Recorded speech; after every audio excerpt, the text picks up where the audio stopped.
निशा एक अत्यंत मनोहारी 17 वर्षीय कन्या थी। उसके पिता सेना में तैनात थे।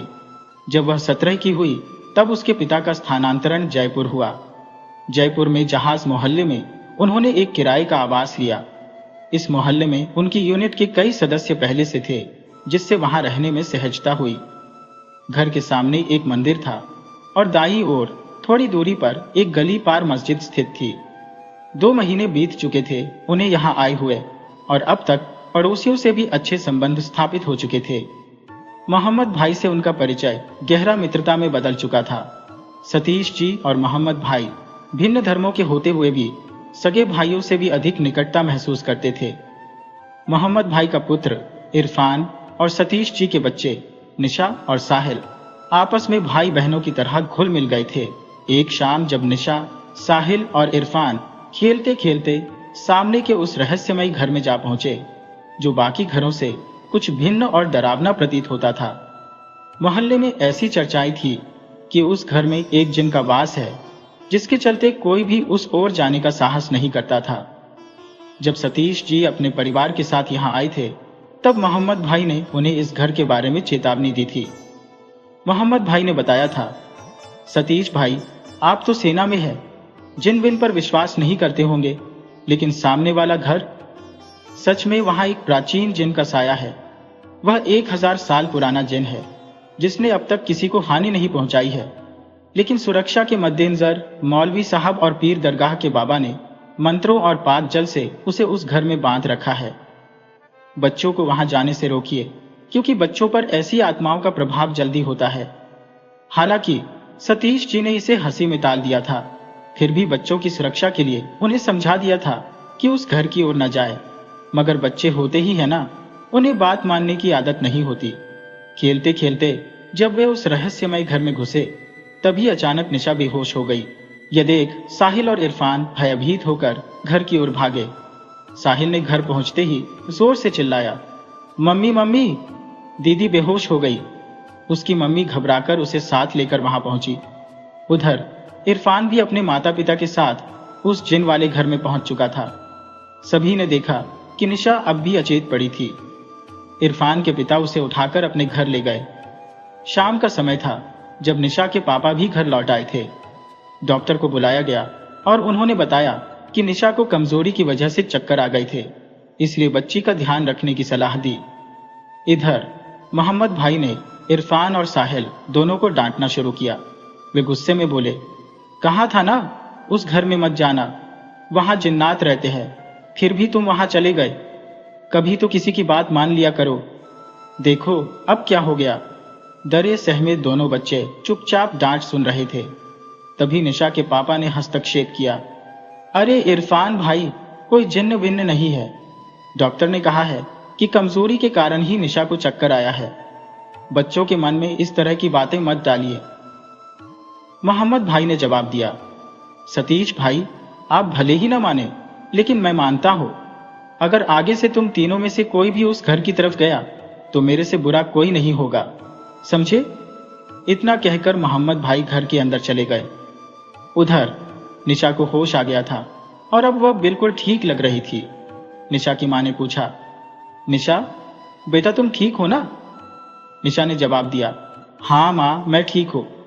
लेकिन आप सब यहां मोहम्मद अंकल के घर में क्यों बैठे हैं?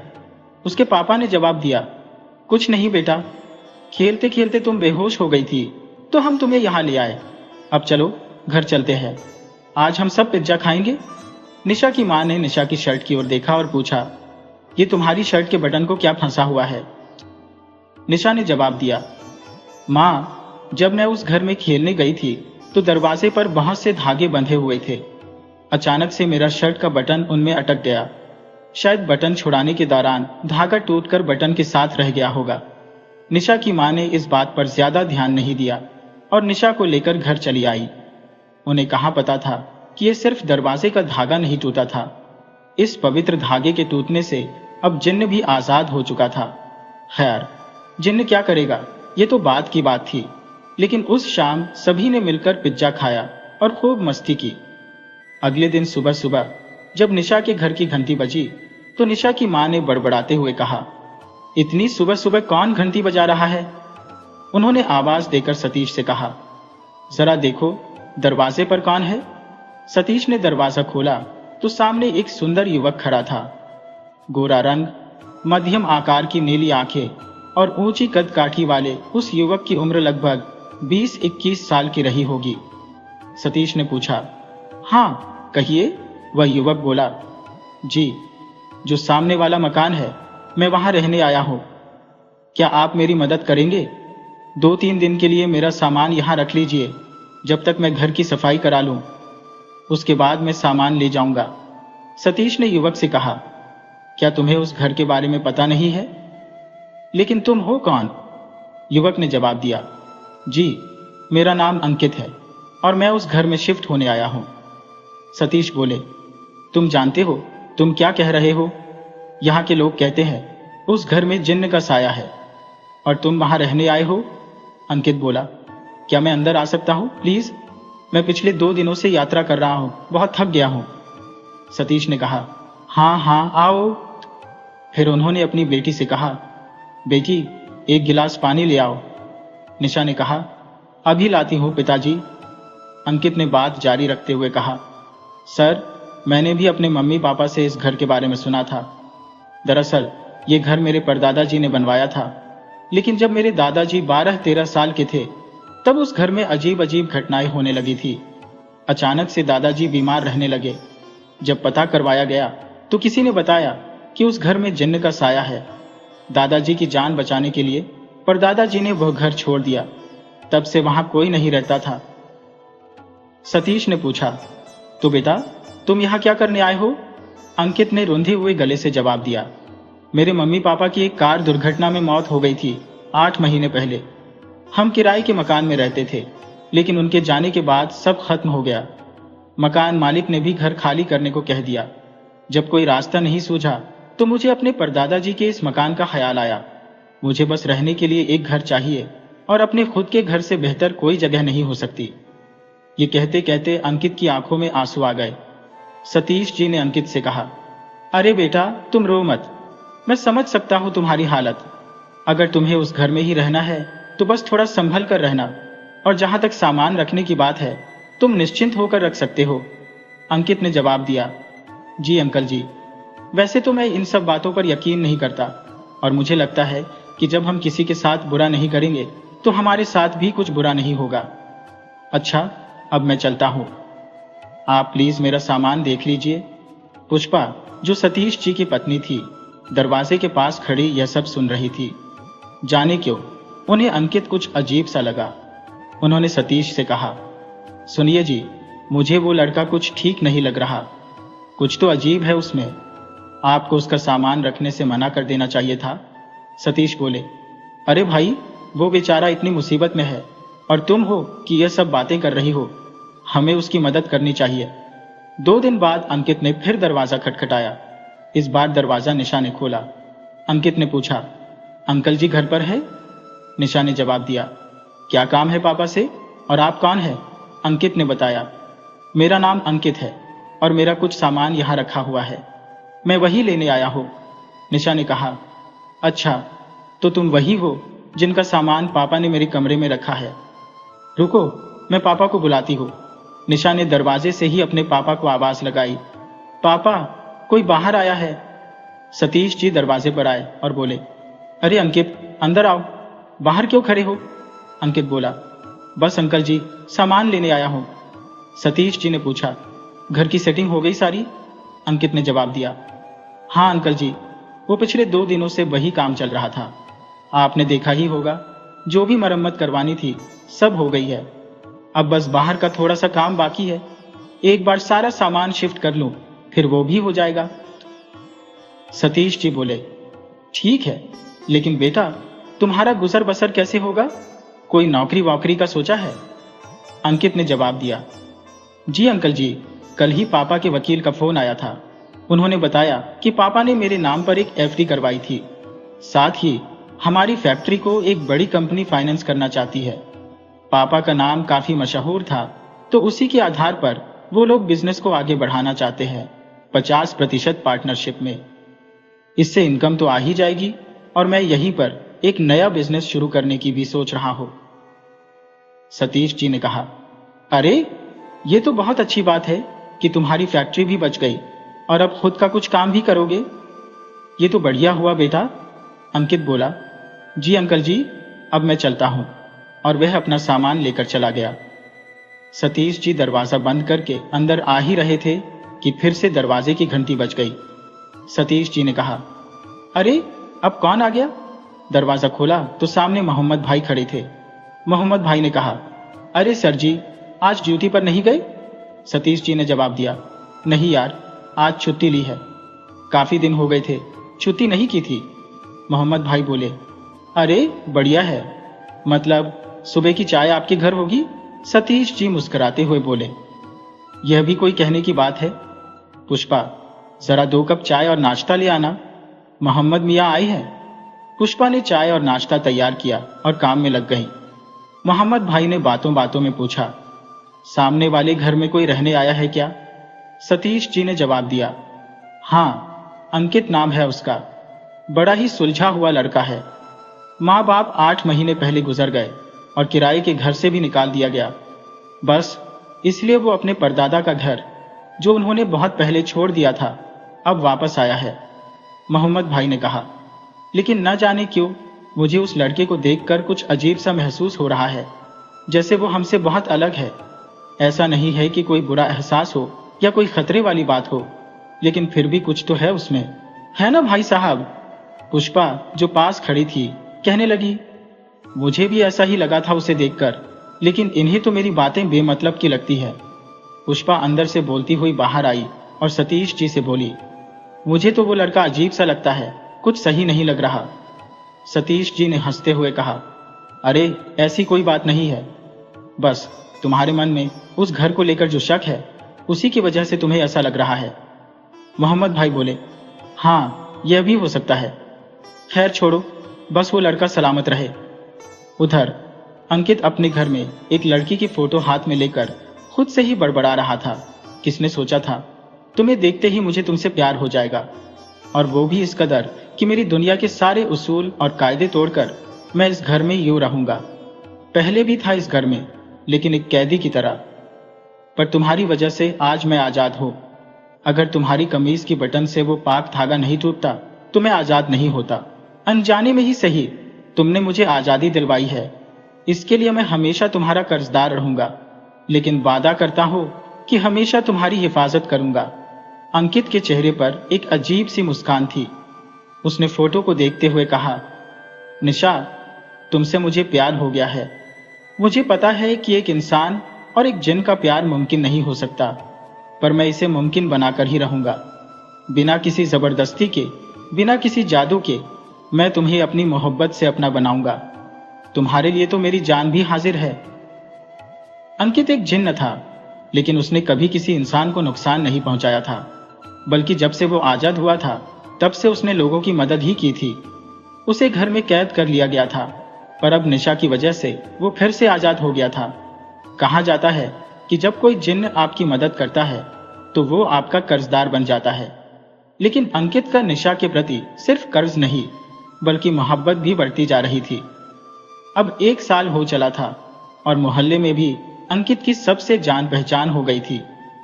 सतीश और मोहम्मद भी अब उसे अपनी फैमिली की तरह मानने लगे थे। अंकित का सभी के घर आना जाना था, और चूंकि वो अकेला रहता था तो सब उसका ख्याल भी रखते थे। इसी बीच अंकित और निशा का मिलना जुलना भी बढ़ गया था। अंकित तो पहले से ही निशा से मोहब्बत करता था, और शायद अब निशा भी उसे पसंद करने लगी थी। निशा की उम्र ही ऐसी थी, 17-18 साल की। इस उम्र में अक्सर दिल में अलग अलग तरह के भावनात्मक बदलाव होते हैं। पहले तो निशा को अंकित पसंद नहीं आता था, लेकिन धीरे धीरे वो उसे पसंद करने लगी थी। अंकित की हल्की नीली आंखें उसे बहुत पसंद थी। दोनों का प्यार अब गहरा होता जा रहा था, और वे दोनों अब अक्सर साथ घूमने फिरने लगे थे। जब भी निशा और उसके परिवार पर कोई मुसीबत आती, अंकित हमेशा उनकी मदद के लिए पहुंच जाता। निशा को कभी कभी ये अजीब लगता कि अंकित कैसे हर जगह उसे बचाने के लिए पहुंच जाता है। एक दिन अंकित ने निशा के परिवार के सामने शादी का प्रस्ताव रखा। निशा के माँ पापा को वो पहले से ही पसंद था, इसलिए उन्होंने उसे मना नहीं किया। लेकिन सतीश जी बोले, अरे बेटा, निशा अभी 18 साल की ही तो है, इतनी छोटी उम्र में शादी नहीं हो सकती। अंकित ने मुस्कुराते हुए कहा, कोई बात नहीं अंकल जी, आपने हाँ कह दी, यही काफी है। शादी जब आप चाहें तब कर दीजिए। इस पर निशा की मां बोली, लेकिन इतनी भी छोटी नहीं है। निशा की शादी भले ना हो, पर सगाई तो कर ही सकते हैं। सतीश जी ने हामी भरते हुए कहा, हाँ, निशा की मां सही कह रही हो, सगाई तो कर ही सकते हैं। मैं कोई अच्छा सा मुहूर्त निकलवा कर सगाई की तारीख पक्की कर लेता हूं। निशा ये सब सुन रही थी और मन ही मन बहुत खुश हो रही थी। हफ्ते भर बाद सगाई का मुहूर्त निकला। सगाई में ज्यादा लोग नहीं बुलाए गए थे, बस आस पड़ोस के दोस्त और कुछ परिवार वाले ही शामिल हुए थे। मोहम्मद भाई अपनी फैमिली के साथ आए थे और सतीश जी की मदद कर रहे थे। सगाई बहुत अच्छे से हो गई और सभी बहुत खुश थे। धीरे धीरे सभी अपने अपने घर चले गए। बस निशा का परिवार, अंकित और मोहम्मद का परिवार वहीं रुक गया। बातें करते करते रात के 11:30 बज गए और वक्त का पता ही नहीं चला। अचानक अंकित ने आईने में खुद को देखा तो उसकी आंखें चमक रही थी। उसे याद आया कि आज पूर्णिमा की रात है और पूरे चांद की रात जिन्हों की शक्तियां अपने चरम पर होती हैं। 12 बजे जिन्हों को कुछ समय के लिए अपने असली रूप में आना पड़ता है। 11:30 बज चुके थे। अंकित बिना कुछ कहे वहां से निकल गया और अपने घर की तरफ चला गया। लेकिन उसके अलावा एक और शख्स था जिसने उसकी चमकती हुई आंखें देख ली थी। वो और कोई नहीं, निशा की मां थी, जो चुपचाप अंकित के पीछे पीछे चल पड़ी। किसी का ध्यान इन दोनों की ओर नहीं गया। अंकित ने अपने घर में दाखिल होते ही दरवाजा बंद कर लिया और सारे पर्दे भी खींच लिए, लेकिन एक पर्दा कोने से उठा रह गया। ठीक 12 बजे जब अंकित अपने असली रूप में आया, निशा की मां ने उसे देख लिया। उसका जिन्न वाला रूप देखकर वो जोर से चीखी और बेहोश होकर गिर पड़ी। चीख की आवाज सुनकर आस पड़ोस के सभी लोग इकट्ठा हो गए। सतीश जी, मोहम्मद भाई और बाकी लोग भी बाहर निकल कर आए। उन्होंने देखा कि निशा की मां बेहोश पड़ी है और अंकित उनके पास बैठा पानी छिड़क रहा है। सतीश जी घबराते हुए बोले, क्या हुआ पुष्पा को? अंकित ने जवाब दिया, पता नहीं अंकल जी, मैं तो बस बाहर आया था। एक अर्जेंट कॉल आई थी जिसे सुनने के लिए बाहर गया था। तभी अचानक मुझे चीखने की आवाज सुनाई दी और जब यहां आया तो आंटी जी बेहोश पड़ी थी।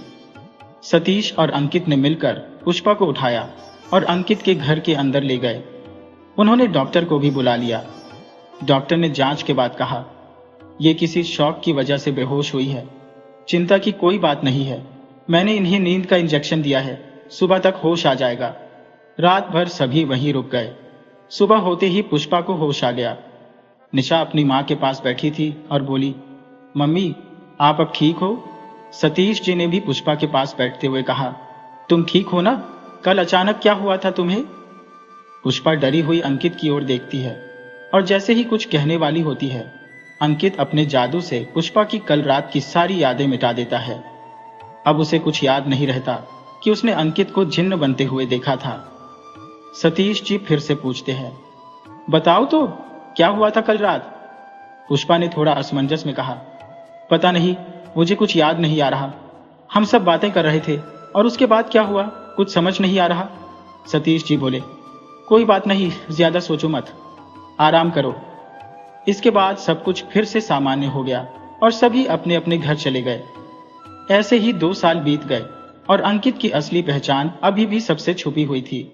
लेकिन एक दिन मोहम्मद भाई के घर एक बाबा आए। बाबा का चेहरा बेहद शांत और रूहानी था। मोहम्मद भाई ने सतीश जी और उनके परिवार को भी बुलाया बाबा से मिलने के लिए और अंकित को भी।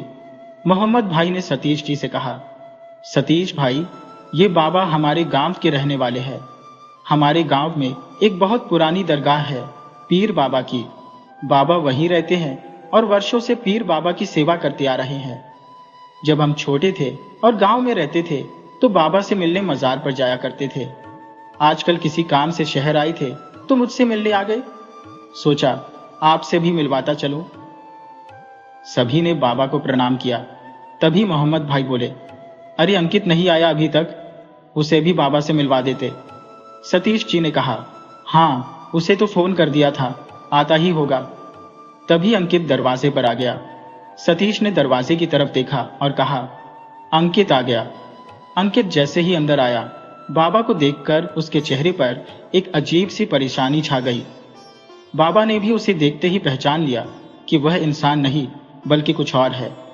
मोहम्मद ने अंकित की पहचान बाबा से कराई। ये सतीश भाई का होने वाला दामाद है। अंकित ने बाबा को घूर कर देखा और बिना कुछ बोले घर से बाहर जाने लगा। तभी बाबा ने गुस्से भरी आवाज में कहा, रुको। बाबा की आवाज में गुस्सा सुनकर सभी लोग थोड़े परेशान हो गए। मोहम्मद भाई ने पूछा, क्या हुआ बाबा? बाबा ने कहा, कुछ नहीं, तुम सब यहां से जाओ, मुझे इस लड़के से अकेले में बात करनी है। मोहम्मद भाई ने हिचकिचाते हुए कहा, लेकिन बाबा।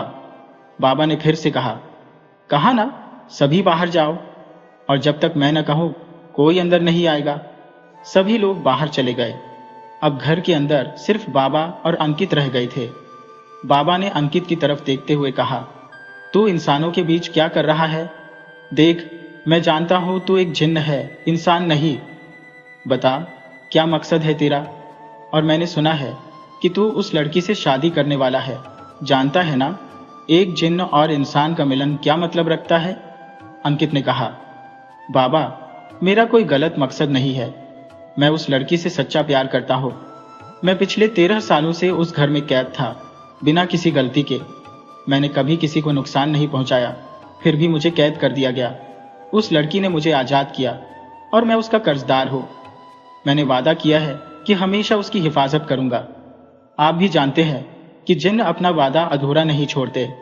बाबा ने गंभीर होते हुए कहा, देख, मैं जानता हूं तू एक नेक दिल जिन्न है, इसलिए तेरे से बात कर रहा हूं, वरना अब तक तुझे राख में मिला चुका होता। लेकिन तू ये नहीं समझता कि एक जिन्न और इंसान का मिलन अल्लाह के बनाए नियमों के खिलाफ है। अंकित ने दृढ़ता से कहा, बाबा, आप चाहे तो मुझे अभी राख में मिला सकते हैं, लेकिन उस लड़की को मैं नहीं छोड़ सकता। उसकी हिफाजत का वादा किया है मैंने, और उससे सच्चा प्यार करता हूं।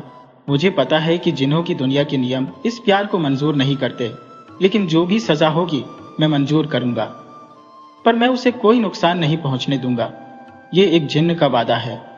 बाबा ने थोड़ी नरमी से कहा, ठीक है, तेरी बातों में सच्चाई नजर आ रही है, लेकिन अगर तेरे और उस लड़की के बीच मिलन हुआ और अगर उसकी कोख भारी हो गई तो तेरी औलाद उसकी सच्चाई सबके सामने ला देगी। तब मैं भी तेरी मदद नहीं कर पाऊंगा, इसलिए समय रहते यहां से चला जा। अंकित ने कहा, अगर मेरी सच्चाई जानने के बाद निशा मुझे अपनाने से मना कर देगी तो मैं हमेशा के लिए चला जाऊंगा, लेकिन अभी नहीं।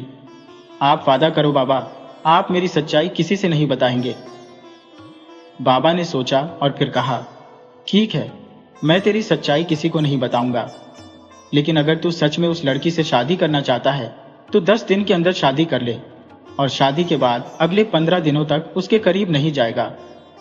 16वें दिन जब पूर्णिमा की रात होगी, तब तू अपने असली रूप में उस लड़की से मिलन करेगा। तभी तेरी जादुई ताकत का एक हिस्सा उस लड़की में समा जाएगा और वो तेरी औलाद को धारण करने लायक हो जाएगी। अगर तू ये सब कर पाया तो तेरा बच्चा इंसानों जैसा होगा और उसमें जिन्न के गुण नहीं होंगे। इसके बाद तेरी सच्चाई कोई नहीं जान पाएगा।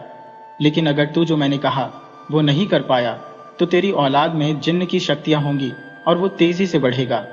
9 महीने की जगह 5 महीने में ही इस दुनिया में आ जाएगा।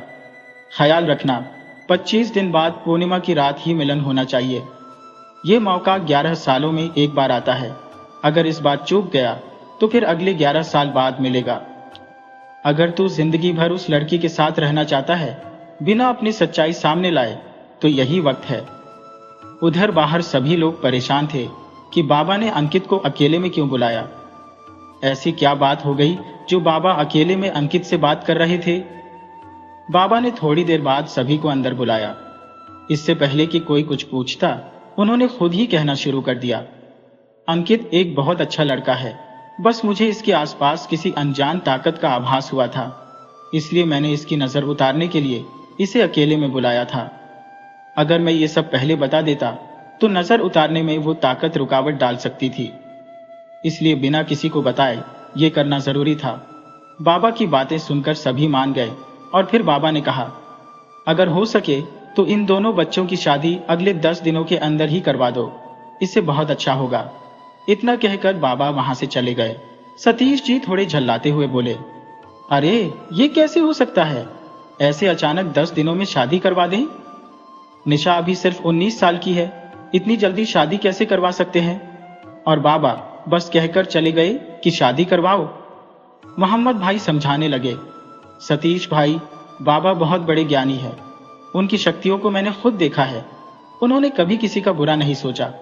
अगर उन्होंने ऐसा कहा है तो कुछ सोच समझकर ही कहा होगा। सतीश जी ने कुछ सोचते हुए कहा, लेकिन निशा अभी छोटी है, मुझे नहीं लगता कि वो अभी शादी के लिए तैयार होगी। पुष्पा बोली, एक बार उससे पूछ लेते हैं, क्या कहती है? वैसे भी शादी अब हो या 2 साल बाद, करनी तो अंकित से ही है। और अगर बाबा ने कहा है तो कुछ अच्छा सोचकर ही कहा होगा। मोहम्मद भाई ने हामी भरते हुए कहा, हाँ सतीश भाई, बाबा कुछ भी बिना मतलब के नहीं कहते, बाकी आपकी मर्जी है।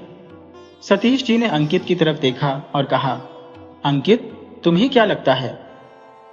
अंकित ने विनम्रता से कहा, अंकल जी, जैसा आप सब तय करेंगे मुझे वही मंजूर होगा।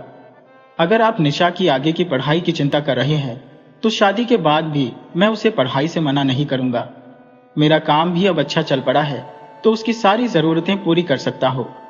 अगर आप और निशा की मर्जी हो तो ही आप शादी के लिए सोचिएगा, मुझे कोई जल्दी नहीं है। हालांकि अंकित ने यह बात कह दी थी, लेकिन अंदर ही अंदर वो भी चाहता था कि इन 10 दिनों में शादी हो जाए। मोहम्मद भाई फिर से बोले, सतीश भाई, शादी अब करो या 2 साल बाद, करनी तो है ही। और वैसे भी निशा कोई दूर नहीं जा रही, सामने वाली घर में ही तो जा रही है। सतीश जी ने हामी भरते हुए कहा, हाँ, ये बात तो तुम ठीक कह रहे हो, एक बार निशा से भी पूछ लेते हैं। सतीश जी ने निशा को बुलाकर कहा, बेटा तुम बताओ, तुम्हारी क्या मर्जी है? निशा ने थोड़ी झिझकते हुए कहा, पापा मैं क्या बोलूं, जैसा आप सबको सही लगे वैसा ही कीजिए। लेकिन मन ही मन वो भी यही चाह रही थी कि उसकी शादी जल्द से जल्द हो जाए। वो भी अब इंतजार नहीं कर पा रही थी कि कब उसकी शादी अंकित से हो और दोनों साथ रह सकें। सतीश जी बोले, ठीक है, अगर तुम सबको सही लगता है तो मैं हमारे पंडित जी से बात करके देखता हूं। जब तक पंडित जी से बात नहीं हो जाती तब तक कुछ नहीं करेंगे। सतीश जी ने पंडित जी को फोन किया और सारी बात बताई। उन्होंने कहा, पंडित जी अब आप बताइए क्या किया जाए? पंडित जी ने जवाब दिया, देखो बेटा, बाबा जी बहुत ज्ञानी होंगे, उन्होंने जो 10 दिन का समय बताया है वो बहुत शुभ है। इन 10 दिनों में ऐसा संयोग बन रहा है जो सालों में एक बार ही आता है। अगर इन 10 दिनों में शादी होती है तो जिंदगी में हमेशा खुशियां भरी रहेंगी। सतीश जी ने थोड़ी चिंता जाहिर करते हुए कहा, लेकिन पंडित जी, निशा तो अभी 19 साल की है। पंडित जी ने समझाया, बेटा शादी कब होनी है ये हमारे हाथ में नहीं है, सब ऊपर वाले के हाथ में है। और निशा की कुंडली में भी कम उम्र का ही योग बन रहा है। वैसे भी ये 10 दिनों का शुभ योग 11-12 साल बाद ही फिर से बनेगा। मैं तो कहता हूं शादी करवा दो, बाकी तुम्हारी मर्जी। सतीश जी ने पंडित जी से बात खत्म करते हुए कहा, ठीक है पंडित जी, नमस्ते। उधर घर में पुष्पा ने पूछा, सुनिए जी, पंडित जी ने क्या कहा? सतीश जी ने कहा, वो भी यही कह रहे हैं कि सालों बाद यह मुहूर्त आया है। अगर आने वाले 10 दिनों में शादी हो गई तो बहुत ही शुभ होगा। मोहम्मद भाई मुस्कुराते हुए बोले, देखा भाई, मैंने कहा था ना, बाबा कुछ भी बिना मतलब के नहीं कहते। अब चलो शादी की तैयारियां शुरू करो। सतीश जी ने सिर हिलाते हुए कहा, हाँ भाई, मैं भी यूं ही परेशान हो रहा था। वैसे भी हमारी बेटी कहाँ दूर जा रही है, सामने वाले घर में ही तो जा रही है। सतीश जी भावुक होते हुए निशा के सिर पर प्यार से हाथ फेरते हैं और कहते हैं, मेरी बेटी इतनी बड़ी हो गई, उसकी शादी हो रही है और पता भी नहीं चला। निशा भी अपने पापा के गले लग जाती है और दोनों की आंखों में आंसू आ जाते हैं। नीचे खड़े सभी लोग भावुक हो जाते हैं। खुशी के आंसू जो हर माता पिता की आंखों में अपनी बेटी की विदाई के वक्त आ ही जाते हैं। अंकित ने भी चैन की सांस ली। आखिरकार उसकी मोहब्बत उसे मिलने वाली थी। निशा ने अंकित की तरफ देखा और अंकित ने उसकी तरफ। दोनों की आंखों में खुशी की चमक थी। वे दोनों अब जल्द ही एक हो जाने वाले थे, वो भी कानूनी और सामाजिक रूप से। अंकित ने निशा को इशारे से बुलाया और ऊपर के कमरे में चला गया। निशा भी सबकी नजरें चुराकर धीरे धीरे उसके पीछे पीछे चली गई। नीचे सभी शादी की तैयारियों में व्यस्त थे। ऊपर निशा और अंकित एक दूसरे के सामने खड़े थे। निशा अंकित को देखकर अचानक शर्मा गई और अपना चेहरा दूसरी ओर मोड़ लिया। अंकित उसके पास आकर मुस्कुराते हुए बोला, अरे निशा, तुम इतना क्यों शर्मा रही हो? निशा शर्माते हुए बोली, क्योंकि अब हम पति पत्नी बनने जा रहे हैं। अंकित ने उसकी ओर देखते हुए कहा, तुम नहीं जानती निशा, कब से मैं इस दिन का इंतजार कर रहा हूं। अगर मेरा बस चलता तो कब की तुमसे शादी कर ली होती। बहुत प्यार करता हूं तुमसे निशा। तुम्हें नहीं पता कि मैंने अपनी दुनिया के सारे नियम, सारे कायदे तोड़कर तुमसे प्यार किया है। निशा थोड़ी हैरान होकर हंसते हुए बोली, अपनी दुनिया के नियम? मतलब तुम एलियन हो? और जोर से हंसने लगी। हंसते हुए वो बेहद खूबसूरत लग रही थी। अंकित उसे देखते हुए कहता है, तुम्हारी यह हंसी मुझे बहुत पसंद है। तभी अचानक निशा ने अंकित को धक्का देकर पीछे कर दिया। अंकित हक्का बक्का होकर बोला, अरे क्या हुआ, इतनी जोर से क्यों धक्का दिया? निशा थोड़ा घबराई हुई आवाज में बोली, तुम्हारी आंखें क्यों चमक रही थी? ये क्या हो रहा है? निशा की घबराहट देखकर अंकित को बाबा की बात याद आई कि पूरे चांद की रात से पहले वो निशा के करीब नहीं आ सकता। उसने जल्दी से जवाब देते हुए कहा, अरे तुमने नोटिस किया? मैं तो तुम्हें बताने वाला था कि मैंने नए कॉन्टैक्ट लेंस लिए हैं, बस उन्हें पहनकर चेक कर रहा था। शायद लाइट की वजह से वो थोड़ा ज्यादा चमक रहे थे। मैंने भी पहले ध्यान नहीं दिया, लेकिन अब समझ आया। अंकित ने यह कहानी बनाकर निशा को समझाने की कोशिश की और निशा उसकी बातों में आ भी गई। इधर नीचे शादी की तैयारियां जोर शोर से चल रही थी। दिन बीतते गए और वो खास दिन भी आ गया जिस दिन उनकी शादी होनी थी। मंडप में अंकित बड़ी बेसब्री से निशा का इंतजार कर रहा था। जब निशा लाल जोड़े में सजी संवरी मंडप में आई तो वो ऐसी लग रही थी मानो चांद का टुकड़ा जमीन पर उतर आया हो। उसकी माँ उसकी सुंदरता की तारीफें करते नहीं थक रही थी और पापा बस नम आंखों से अपनी बेटी को निहार रहे थे। निशा ने अंकित के पास आकर बैठते हुए एक नजर उसे देखा और दोनों मुस्कुरा दिए। शादी की सभी रस्में विधिवत पूरी हो गईं।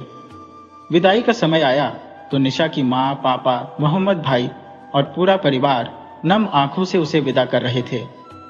हालांकि वो सामने वाले घर ही जा रही थी, लेकिन बेटी की विदाई हर माता पिता के लिए भावुक पल होता है। विदाई के बाद निशा और अंकित अपने नए घर की ओर चले गए। वहां पहुंचते ही दोनों घर के अंदर गए और निशा अपने कमरे में बैठी सोचने लगी। वह थोड़ी नर्वस थी, सोच रही थी, आज वेडिंग नाइट है, बस थोड़ा रिलैक्स कर लो, सब ठीक होगा। अंकित भी उसके पास आकर बैठ गया और दोनों ने एक दूसरे की आंखों में देखकर एक नई जिंदगी की शुरुआत की उम्मीद में मुस्कुराते हुए हाथ थाम लिया। निशा अपने आप से ही बातें कर रही थी, मैं इतना नर्वस क्यों हो रही हूँ? मुझे तो खुश होना चाहिए कि मेरी शादी मेरी पसंद के इंसान से हो रही है। तभी अंकित कमरे में आता है। उसे देखकर निशा फिर से नर्वस हो जाती है। अंकित मुस्कुराते हुए कहता है, तुम सारी रस्मों और तैयारियों में थक गई हो, तुम थोड़ा आराम कर लो और सो जाओ, मैं भी चेंज कर लेता हूँ। इतना कहकर अंकित निशा के माथे को प्यार से चूमता है और कपड़े बदलने चला जाता है। थोड़ी देर बाद जब अंकित बाहर आता है तो देखता है कि निशा ने अभी तक कपड़े नहीं बदले। वह हंसते हुए कहता है, अरे निशा, तुमने अभी तक चेंज नहीं किया? निशा हल्की मुस्कान के साथ जवाब देती है, क्या बताऊं, सारा सामान तो मम्मी वाले घर में रह गया, यहां पहनने को कुछ भी नहीं है। अंकित सिर खुजलाते हुए कहता है, अरे सॉरी, ये तो मैं बिल्कुल भूल ही गया, लेकिन 2 महीने पहले मैंने तुम्हारे लिए एक नाइट ड्रेस खरीदी थी, मुझे बहुत पसंद आई थी। निशा मुस्कुराते हुए पूछती है, अच्छा, लेकिन कैसी ड्रेस है? अंकित थोड़ा झिझकते हुए कहता है, वो थोड़ी मतलब नहीं, काफी छोटी है, तुम खुद ही देख लो। अंकित नाइट ड्रेस लेकर आता है। निशा उसे देखकर हंसते हुए कहती है, ये क्या है? ये तो शुरू होने से पहले ही खत्म हो गई, लेकिन कोई बात नहीं, अब हम एक है ना। ऐसा कहकर निशा ड्रेस पहनने चली जाती है। जब निशा बाहर आती है तो अंकित उसकी तरफ देखता रह जाता है। निशा भी उसके इस आकर्षण को महसूस करती है। दोनों धीरे धीरे एक दूसरे के पास आते हैं। लेकिन जैसे ही अंकित निशा के करीब जाने लगता है, उसे बाबा की बात याद आ जाती है। वह अचानक रुक जाता है और पीछे हट जाता है। निशा थोड़ी हैरान होकर पूछती है, क्या हुआ अंकित? अंकित झूठ मूठ कहते हुए जवाब देता है, कुछ नहीं, बस माँ पापा से बात करते समय एक रस्म के बारे में सुना था। हमारे घर में शादी के 15 दिनों तक दूल्हा और दुल्हन एक दूसरे के करीब नहीं आ सकते। निशा थोड़ी चौंकते हुए कहती है, ऐसी रस्म मैंने तो कभी नहीं सुना। अंकित कहता है, मुझे भी नहीं पता था, माँ से ही सुना। ये रस्म इसलिए होती है ताकि लड़के और लड़की की आने वाली संतान बुरी शक्तियों से बच सकें। निशा थोड़ी गंभीर होकर कहती है, अच्छा, अगर माँ ने कहा है तो कुछ तो वजह होगी। वैसे भी हर परिवार की अपनी अपनी रस्में होती है। कोई बात नहीं, वेडिंग नाइट तो 15 दिनों बाद भी मनाई जा सकती है। निशा की इस बात पर अंकित मुस्कुराते हुए कहता है, अरे वाह, तुम तो बहुत समझदार हो गई हो। अच्छा, अब तुम सो जाओ, बहुत थक गई हो। वैसे भी कहीं मेरा इरादा न बदल जाए और 15 दिन का इंतजार न कर पाऊं। ऐसा कहकर अंकित निशा को छेड़ता है और दोनों हंसने लगते हैं। आधी रात बीत चुकी थी। अंकित, जो असल में एक जिन्न था, को रात के समय अपनी नमाज अदा करनी होती थी। वो चुपचाप दूसरे कमरे में जाकर नमाज पढ़ने चला गया। इधर निशा की अचानक नींद खुल जाती है। वह देखती है कि अंकित कमरे में नहीं है और बाहर से कुछ अजीब सी आवाजें आ रही है। थोड़ी डरी हुई निशा उठकर उन आवाजों की तरफ बढ़ती है। उसे लगता है कि आवाजें दूसरे कमरे से आ रही है। वह हिम्मत जुटाकर धीरे धीरे उस कमरे की तरफ बढ़ती है। जैसे ही दरवाजा खोलने को होती है, किसी का हाथ उसके कंधे पर आ जाता है। निशा घबरा जाती है और बिना मुड़े जोर से चिल्लाने लगती है, भूत, भूत। अचानक पीछे से आवाज आती है, निशा, क्या हुआ? कौन सा भूत? क्यों चिल्ला रही हो? निशा रुक जाती है और पीछे मुड़कर देखती है कि अंकित खड़ा है। उसे देखते ही निशा तुरंत उसके गले लग जाती है और रोने लगती है। वह रोते रोते कहती है, अंकित, तुम कहाँ चले गए थे? मैं बहुत डर गई थी। अंकित उसे प्यार से संभालते हुए कहता है, अरे बाबा, मैं तो बस किचन में कुछ खाने चला गया था। भूख लग रही थी, लेकिन तुम कब जागी और उस कमरे की तरफ क्यों जा रही थी? निशा थोड़ा सहमी हुई कहती है, मुझे उस कमरे से कुछ अजीब सी आवाजें आ रही थी। मुझे लगा तुम हो, इसलिए। अंकित हंसते हुए कहता है, तुम पागल हो गई हो। उस कमरे में कोई नहीं है। चलो अब जाकर अपने रूम में सो जाओ। निशा कमरे की तरफ चली जाती है और अंकित राहत की सांस लेते हुए उस कमरे का दरवाजा बंद कर देता है। अंकित और निशा के बीच 15 दिन का समय धीरे धीरे बीत जाता है। आज वो दिन आ गया था जब पूरा चांद आसमान में चमक रहा था। निशा बेसब्री से इंतजार कर रही थी कि कब वो और अंकित करीब आ सके, लेकिन अंकित उसे छेड़ते हुए कहता है, अभी थोड़ी देर और बाकी है निशा। निशा थोड़ी नाराज होते हुए कहती है, कितनी देर और अंकित? कितना इंतजार करूंगी? तुम्हारे साथ होकर भी तुम्हारे करीब नहीं आ सकती। ये कितना मुश्किल है, तुम जानते भी हो। अंकित मुस्कुराते हुए कहता है, थोड़ा और सब्र कर लो निशा, आधी रात होते ही हम एक हो जाएंगे। आखिरकार आधी रात हो जाती है। दोनों के मिलन का समय आ गया था, लेकिन अंकित अचानक गंभीर हो जाता है। वह निशा का हाथ पकड़कर कहता है, निशा, मुझे तुमसे कुछ कहना है। एक सच है जो तुम्हें बताना चाहता हूं। निशा उसे उत्सुकता से देखती है और कहती है, हाँ बोलो ना अंकित। अंकित की आवाज थोड़ी भारी हो जाती है, पहले तुम वादा करो निशा, मेरा सच जानने के बाद भी तुम मुझसे नफरत नहीं करोगी। निशा थोड़ी हैरान होती है, लेकिन हंसते हुए कहती है, अरे बोलो तो सही, मैं तुमसे वादा करती हूं। अंकित गहरी सांस लेते हुए कहता है, मैं इंसान नहीं हूं निशा, मैं एक जिन हूं। मैं तुम्हें धोखे में रखकर तुम्हें अपना नहीं बनाना चाहता था, इसलिए आज तुम्हें सब सच बता रहा हूं। निशा हंसते हुए कहती है, क्या? तुम ये क्या मजाक कर रहे हो अंकित? जिन विन कुछ नहीं होते। तुम हमेशा कुछ नया लेकर आते हो मुझे तंग करने के लिए। अंकित गंभीर होकर कहता है, निशा, ये मजाक नहीं है, मैं सच में जिन हूं। अगर मैं तुम्हें पूरे चांद की रात में अपने असली रूप में मिलन करता हूं, तो हमारी संतान एक आम इंसान की तरह जन्म लेगी। लेकिन अगर ऐसा नहीं हुआ तो हमारी संतान भी एक जिन पैदा होती। मैं चाहता था कि तुमसे बिना कुछ छुपाए ही तुम्हें अपना बनाऊं। इतना कहते ही अंकित अपने असली रूप में आ जाता है। निशा की हंसी एक पल में डर में बदल जाती है। वह जोर से चिल्लाती है और बेहोश हो जाती है। अंकित निशा के बेहोश होते ही उसकी तरफ बढ़ता है और उसे उठाकर बिस्तर पर लिटा देता है। पूरी रात वह उसके पास बैठा रहता है, उसका हाथ पकड़े हुए। अंकित को अब इस बात की परवाह नहीं थी कि वह जिन है, उसे सिर्फ निशा की फिक्र थी। सुबह होते ही निशा को होश आता है। जैसे ही वह अपनी आंखें खोलती है और अंकित को अपने असली रूप में देखती है, वह घबराकर दूर हट जाती है। उसकी आवाज कांपती हुई होती है, दूर रहो मुझसे, तुमने मुझसे धोखा किया, मेरे प्यार के साथ खिलवाड़ किया, मैं तुमसे नफरत करती हूँ। अंकित उसकी बात सुनकर दुखी हो जाता है और कहता है, मुझे माफ कर दो निशा, मैं जानता हूँ मैंने तुम्हारा भरोसा तोड़ा है, तुम जो भी सजा दोगी मैं उसे कबूल कर लूंगा। निशा गुस्से में कहती है, मैंने कभी नहीं सोचा था कि तुम्हारी सच्चाई ये होगी। मैं ये घर छोड़कर जा रही हूँ और तुमसे सारे रिश्ते खत्म कर रही हूँ। मैं तुम्हारी सच्चाई सबको बता दूंगी, फिर देखती हो तुम कैसे बचते हो। इतना कहकर निशा जाने लगती है, लेकिन अंकित उसका हाथ पकड़ लेता है और कहता है, निशा प्लीज ऐसा मत करो। माना मैं तुम जैसा नहीं हो, लेकिन मेरे जज्बात और मेरा प्यार बिल्कुल सच्चा है। तुम चाहो तो मेरी सच्चाई सबको बता दो, लेकिन मुझसे नफरत मत करो। मैं अपने जिन्हों की दुनिया के सारे असूल तोड़कर तुम्हारे पास आया हूं, सिर्फ तुम्हारी हिफाजत के लिए। निशा गुस्से से कहती है, बस करो, और कितना झूठ बोलोगे। तुम्हारा तो अस्तित्व ही झूठा है, तुम्हारी सच्चाई सबके सामने आनी चाहिए। अंकित निराश होकर कहता है, ठीक है, जाना है तो जाओ, लेकिन एक बार मेरी बात सुन लो। अगर मैं इतना बड़ा बुरा इंसान होता तो उस दिन जब मोहम्मद चाचा के घर बाबा आए थे, तब उन्होंने मेरी सच्चाई क्यों नहीं बताई।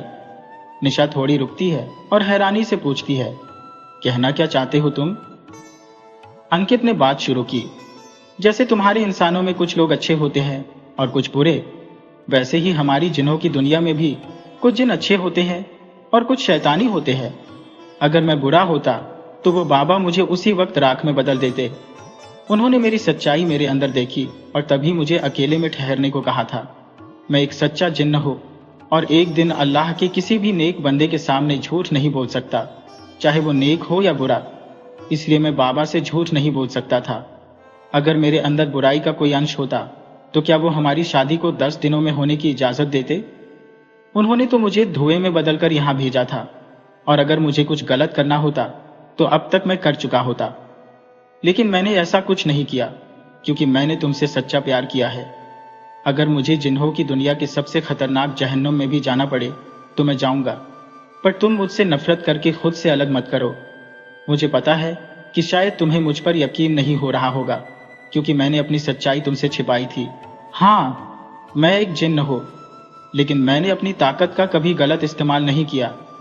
तुम चाहो तो सबको बता दो, मैं तुम्हारे लिए सब कुछ करने को तैयार हूं, लेकिन एक बार सोच लो कि क्या मैंने तुमसे प्यार करके कोई गुनाह किया है। अगर यह गुनाह है तो तुम हर वादे से, हर रिश्ते से आजाद हो। कहते हुए अंकित रोने लगा और घुटनों के बल बैठ गया। उसकी आंखों से आंसू बह रहे थे। निशा ये सब सुन रही थी। उसकी नजरें अंकित की नम आंखों पर टिकी हुई थी। उन आंखों में उसे सिवाय सच्चाई के कुछ नजर नहीं आया। निशा ने समझ लिया था कि अब उसे क्या करना है। वो दौड़कर अंकित के गले लग गई और बोली, तुम्हें क्या लगा मैं इस बात से नाराज हूं कि तुम जिन्न हो?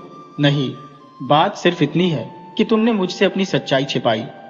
मुझे इससे कोई फर्क नहीं पड़ता कि तुम जिन्न हो या इंसान, लेकिन कल रात जब तुम जिन्न के रूप में मेरे सामने आए तो मैं डर गई थी और सोचने समझने की हालत में नहीं थी।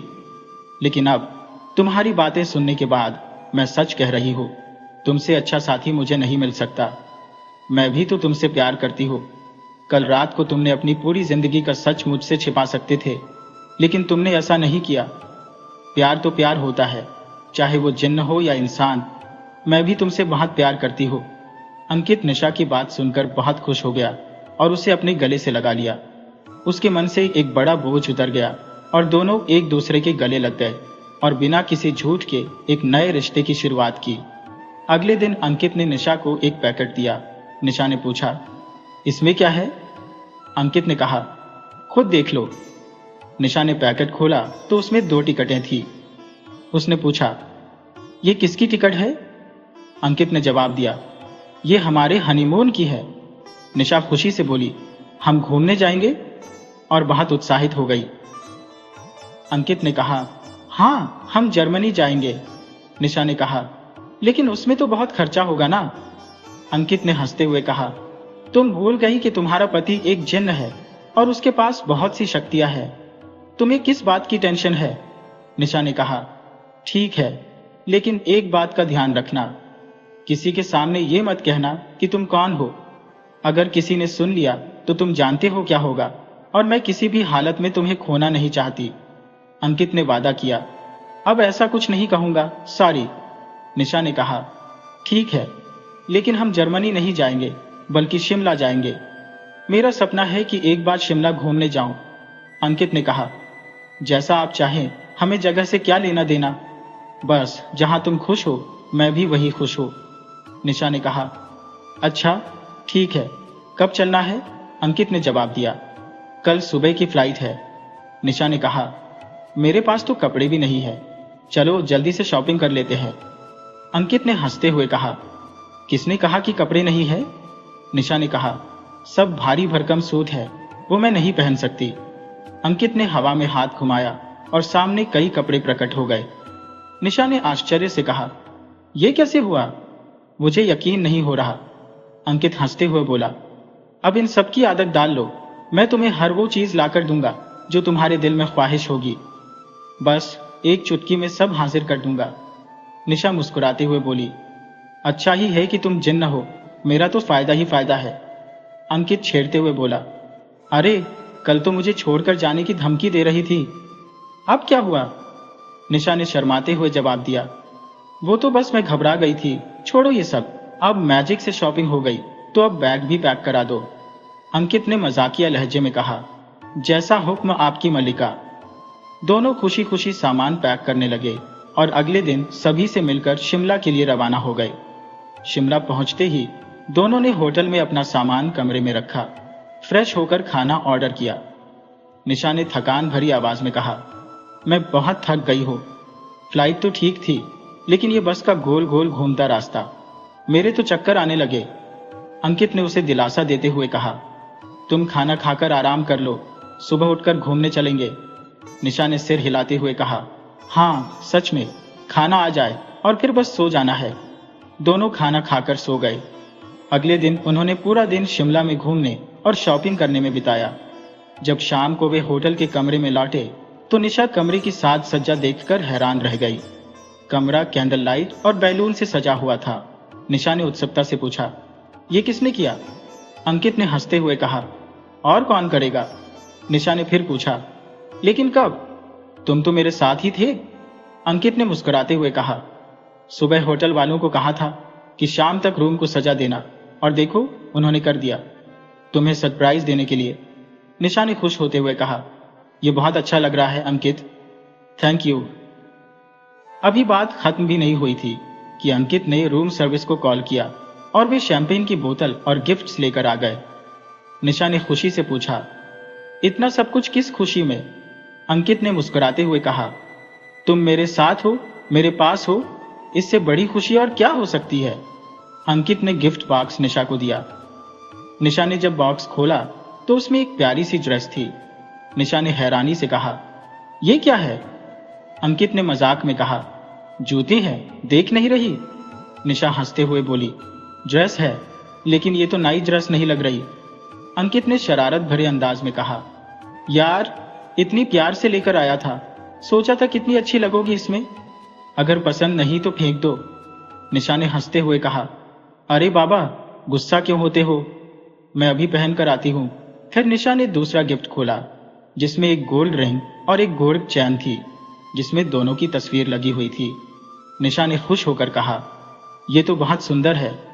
अंकित ने मुस्कुराते हुए कहा, मुझे खुशी है कि तुम्हें अच्छा लगा। अंकित ने निशा को रिंग और चैन पहना दी और निशा भावुक हो गई। जब तक निशा ड्रेस चेंज कर रही थी तब तक अंकित ने बेड के सामने टेबल पर शैंपेन की बोतल सजाकर रख दी। जब निशा बाहर आई तो अंकित उसे देखता ही रह गया। निशा ने हंसते हुए पूछा, कैसी लग रही हो? अंकित ने प्यार से कहा, जैसा मैंने सोचा था, एकदम खूबसूरत। निशा शर्मा गई। अंकित ने निशा का हाथ पकड़ा और उसे बैठाकर शैंपेन के गिलास में शैंपेन भरी। दोनों ने एक साथ सिप किया। फिर अंकित ने रोमांटिक म्यूजिक लगा दिया और निशा के सामने घुटनों पर बैठकर उसका हाथ अपने हाथ में ले लिया। दोनों ने एक दूसरे की आंखों में आंखें डालकर डांस करना शुरू कर दिया और एक दूसरे के और करीब आ गए। आज एक अजीबोगरीब मुलाकात हुई, जिसमें एक जिन्न और एक इंसान के बीच का रिश्ता आकार ले रहा था। वो रात उनके मिलन की गवाह थी और अगली सुबह उनके जीवन की एक नई शुरुआत का आगाज। निशा अब भी गहरी नींद में थी और अंकित उसके बालों में उंगलियां फिराते हुए उसकी खूबसूरती में खोया हुआ था। ऐसा लगता था जैसे निशा अब उसकी जिंदगी का एक अभिन्न हिस्सा बन चुकी है। जब निशा जागी तो अंकित को सामने देखकर हल्के से मुस्कुरा दी। दोनों अपनी नई जिंदगी में बेहद खुश थे। अपने हनीमून के कुछ दिन बाद वे जयपुर लौट आए। घर पहुंचकर सबसे पहले उन्होंने अपने रिश्तेदारों और दोस्तों को वो तोहफे दिए जो वे उनके लिए लाए थे। परिवार से मिलकर वे बेहद खुश थे और आखिरकार अपने घर लौटे।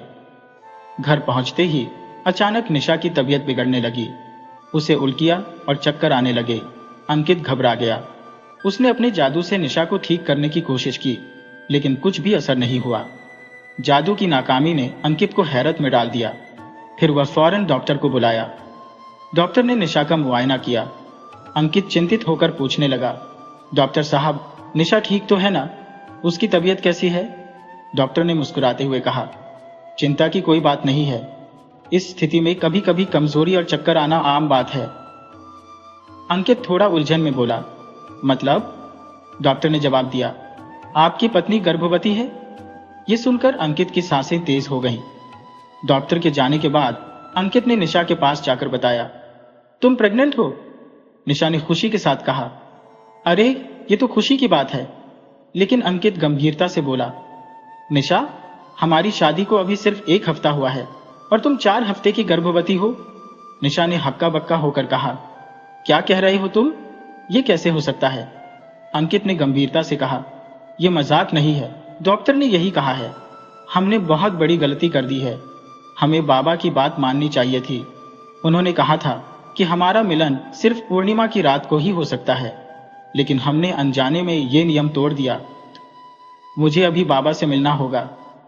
अंकित ने जल्दबाजी में घर छोड़ दिया और निशा पीछे से आवाज लगाती रह गई। अंकित सीधे मोहम्मद चाचा के पास पहुंचा और उनसे बाबा से मिलने की गुहार लगाई। मोहम्मद चाचा ने कहा, अरे क्या हुआ? तुम इतने परेशान क्यों हो? बाबा से क्यों मिलना चाहते हो? अंकित ने संजीदगी से कहा, चाचा, कुछ बहुत जरूरी बात है। कृपया बाबा से बात करके उन्हें बुला लीजिए। थोड़ी देर बाद मोहम्मद चाचा ने बताया कि बाबा 3 दिन बाद जयपुर आएंगे। अंकित ने चाचा को धन्यवाद दिया और वापस घर चला गया।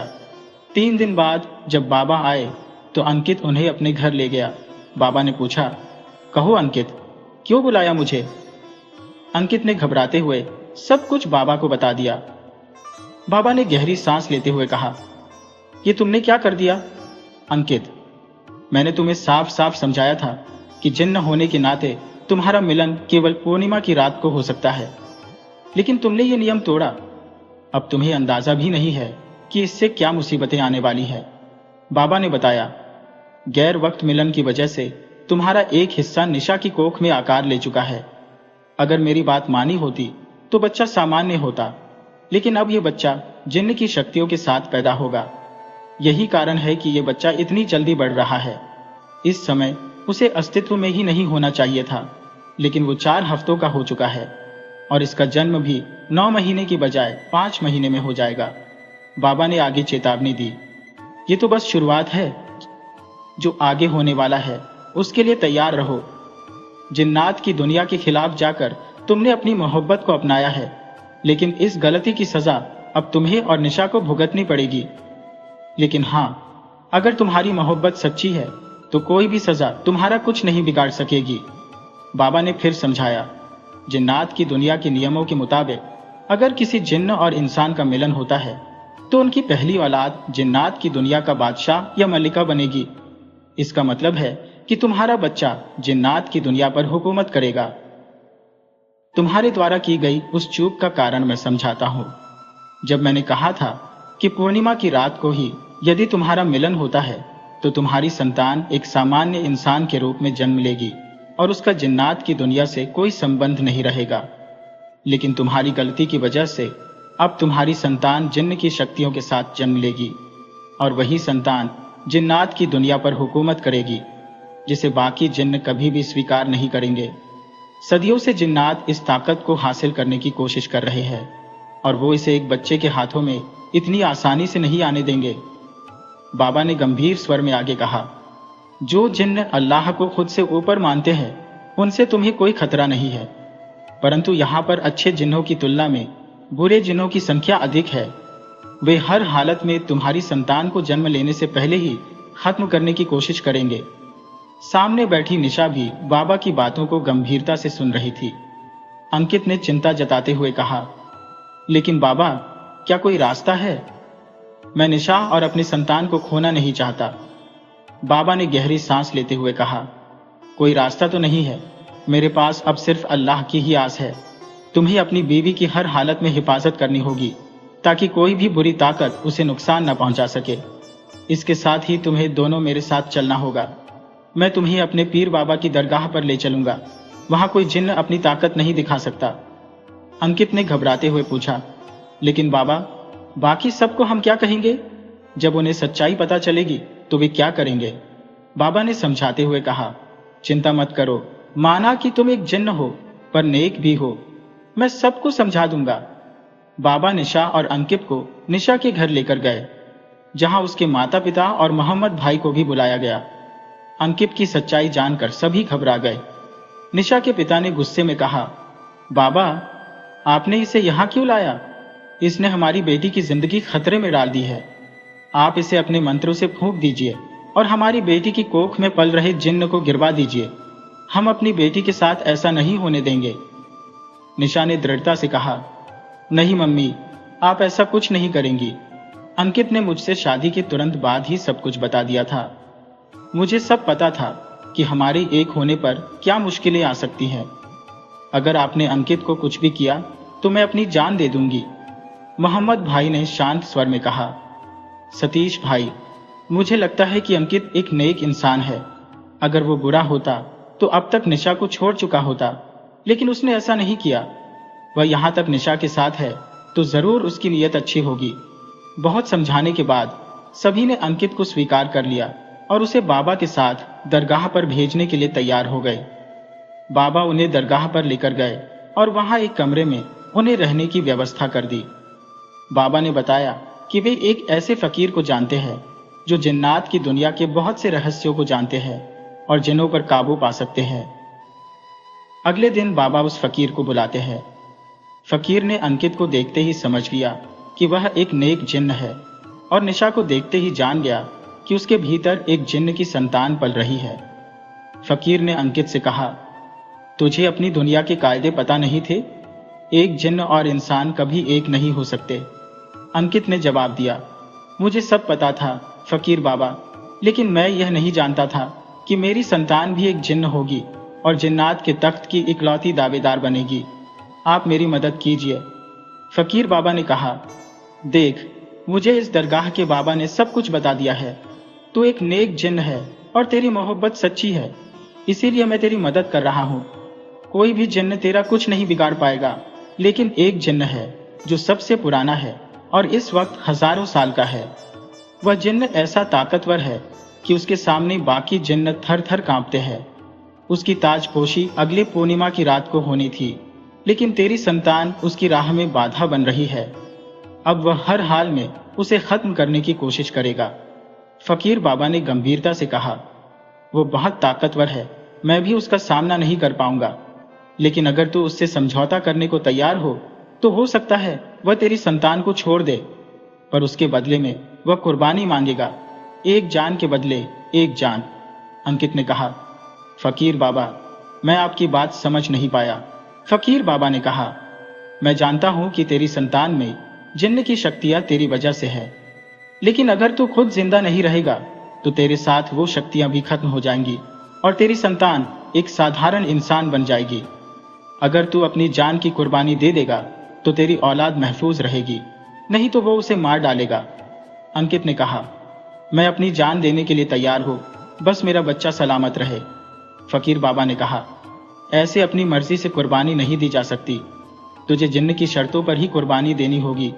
हम जिन्न को उस रात बुलाएंगे जब चांद पूरा होगा, क्योंकि उसी रात जिन्न अपनी असली शक्ल में आते हैं, और तुझे भी कुर्बानी अपने असली रूप में ही देनी होगी। तुम्हारी बीवी हमारे पास सुरक्षित रहेगी जब तक तुम अपनी कुर्बानी नहीं दे देते। निशा ने विरोध करते हुए कहा, नहीं बाबा, मैं अपनी जान दे दूंगी, लेकिन अंकित को कुछ नहीं होने दूंगी, मैं उसे कुर्बानी नहीं करने दूंगी। निशा ने फकीर की बात मानने से साफ इनकार कर दिया। फकीर बाबा निशा को मजार के अंदर एक कमरे में ले गए और कहा कि उन्हें निशा से अकेले में बात करनी है।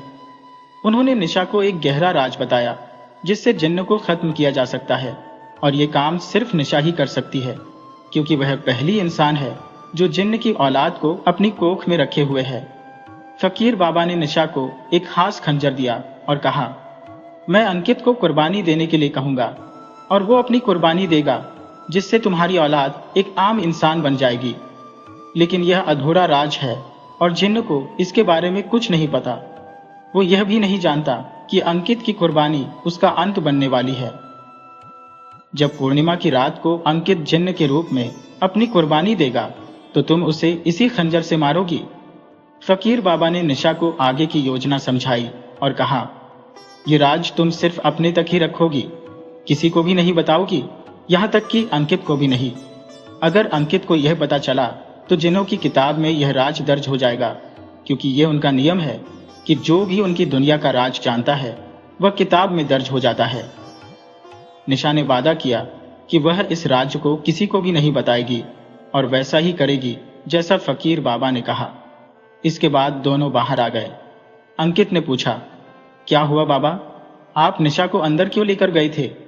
फकीर बाबा ने कहा, कुछ नहीं, बस उसे समझा रहा था कि यह कुर्बानी कितनी जरूरी है, लेकिन वह मान नहीं रही थी, इसलिए मैंने उसे जादू से काबू में कर लिया है, जब तक तुम कुर्बानी न दे दो।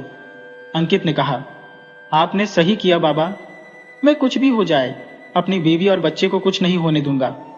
और फिर अंकित फूट फूट कर रोने लगा।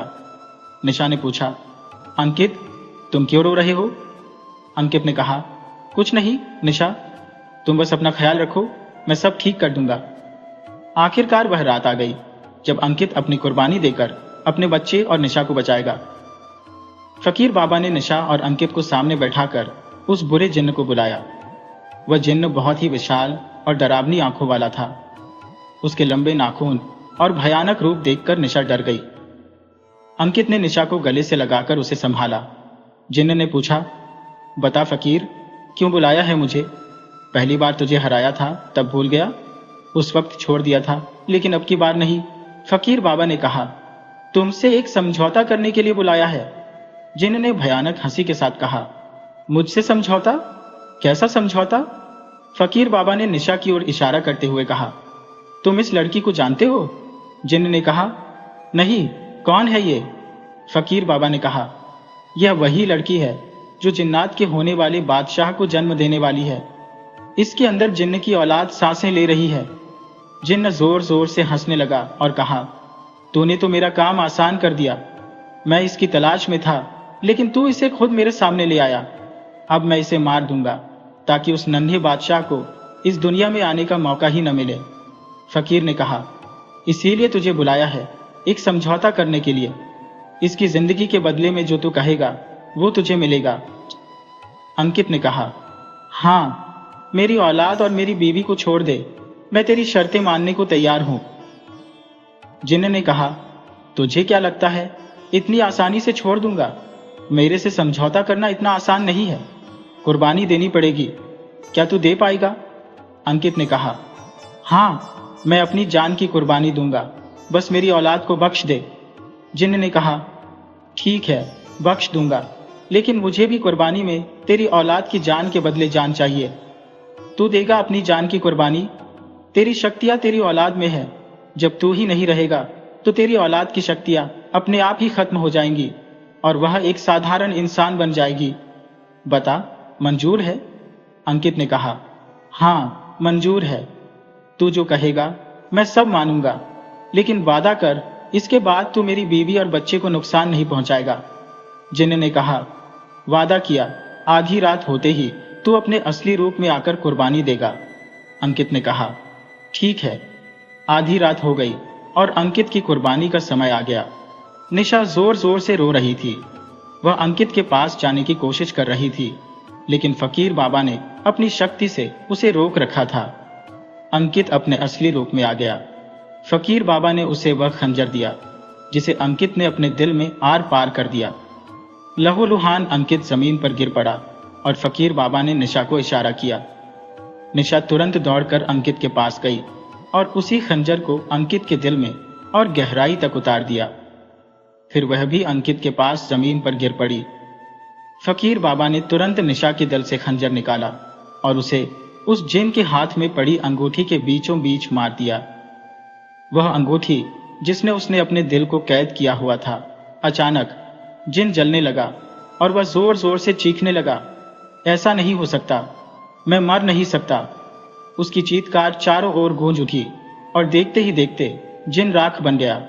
फकीर बाबा ने वह राख उठाई और उसे अपने साथ लाए पवित्र जल में मिला दिया। राख पानी में घुलकर गायब हो गई और इसके साथ ही उस जिन का अंत हो गया। थोड़ी देर बाद अंकित को होश आया। खुद को पहले जैसा देखकर वह हैरान हो गया, लेकिन निशा अब भी बेहोश थी। निशा के सीने के घाव को देखकर अंकित घबराया और दौड़कर उसके पास गया। उसे उठाने की कोशिश की, लेकिन वह नहीं उठी। निशा की ऐसी हालत देखकर अंकित उसके सीने पर सिर रखकर रोने लगा। जैसे ही अंकित की आंखों से आंसू निशा के घाव पर गिरे, घाव भरने लगा और निशा होश में आ गई। होश में आते ही निशा ने अंकित को गले से लगा लिया। फिर वह उठकर सीधे फकीर बाबा के पास गई और उनके पैरों में गिरकर रोने लगी। बाबा, यह सब आपके कारण ही हुआ है। आपने हमारी जिंदगी वापस लौटाई है। यह एहसान हम कभी नहीं भूलेंगे। फकीर बाबा ने कहा, और बच्चा, अगर सर झुकाना ही है तो उस ऊपर वाले के सामने झुका। मैं तो उसका सेवक हूं, जैसा वो कहता है वैसा ही करता हूं। यह कहकर फकीर बाबा वहां से चले गए। अंकित को समझ नहीं आ रहा था कि क्या हो रहा है। वह कैसे वापस पहले जैसा हो गया और निशा बेहोश क्यों थी? और सबसे बड़ी बात, वह जिन कहाँ गया? अंकित ने निशा से पूछा, निशा, मैं जिंदा कैसे हूं और वह जिन कहाँ गया? मैंने तो अपनी जान उसे दे दी थी ना? निशा ने मुस्कुराते हुए कहा, हाँ, तुमने जान दी थी, लेकिन कैसे दी? ऐसे कैसे तुम जाने देते? इसलिए फकीर बाबा और मैंने मिलकर उस जिन को मार दिया। अंकित ने चौंकते हुए पूछा, मार दिया? लेकिन कैसे? निशा ने समझाते हुए कहा, तुम्हें याद है जब मैं तुम्हें जिन के साथ समझौता करने से मना कर रही थी और बाबा मुझे अंदर ले गए थे? अंकित ने हाँ में सिर हिलाया। निशा ने कहा, बाबा ने मुझे बस में नहीं किया था, बल्कि इसलिए ले गए थे ताकि मैं जिन को मारने में उनकी मदद कर सकूं। बाबा ने बताया था कि वह जिन इतना ताकतवर है कि कोई उसे नहीं मार सकता। उसने बहुत लोगों पर जुल्म किया था, उसकी शक्तियां शैतानी हो गई थी। निशा ने आगे बताया, एक दिन उस जिन की नजर एक लड़की पर पड़ी।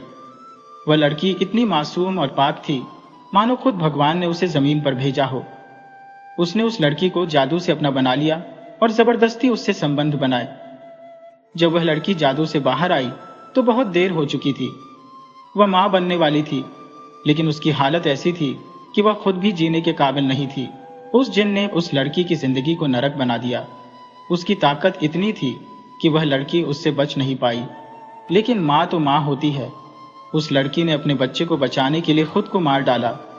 जाते जाते उसने उस जिन को बद्दुआ दी कि एक दिन उसकी मौत ऐसे ही होगी जब उसकी औलाद के खून से सना खंजर उसके दिल के आर पार हो जाएगा।